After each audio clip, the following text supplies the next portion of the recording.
कल्पना करा की तुम्ही अनेक वर्ष हेल्थ इन्शुरन्ससाठी पैसे भरत आहात, पण जेव्हा खरंच गरज लागते तेव्हा तुमचा क्लेम नाकारला जातो. खूपच त्रासदायक ना? पण काही सोपी काळजी घेतली तर हे टाळता येऊ शकते. जिओजीत स्पॉटलाइटमध्ये आपले स्वागत आहे.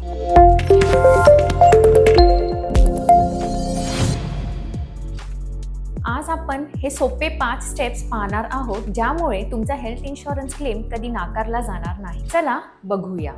स्टेप 1. आजारांची माहिती द्या.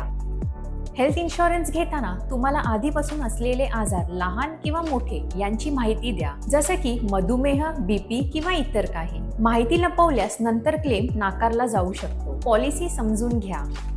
तुमच्या पॉलिसीत काय मिळतंय किंवा काय मिळणार नाही, आणि काही गोष्टींसाठी किती दिवस वाट बघावी लागेल, हे सगळं नीट वाचा आणि बारकाईने समजून घ्या.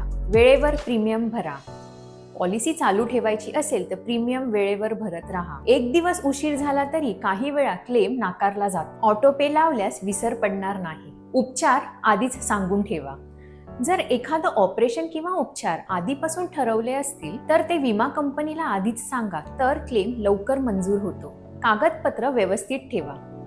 सर्व रिपोर्ट्स, प्रेस्क्रिप्शन आणि बिल्स नीट ठेवा. कागदपत्रात गडबड असेल तर क्लेम मंजूर व्हायला वेळ लागू शकतो किंवा तो नाकारला जाऊ शकतो. हे 5 सोपे स्टेप्स लक्षात ठेवा आणि हेल्थ इन्शुरन्स क्लेमचे टेन्शन दूर करा. हा माहितीचा व्हिडिओ आवडला का? तर जिओजीत स्पॉटलाइटला सबस्क्राईब करा.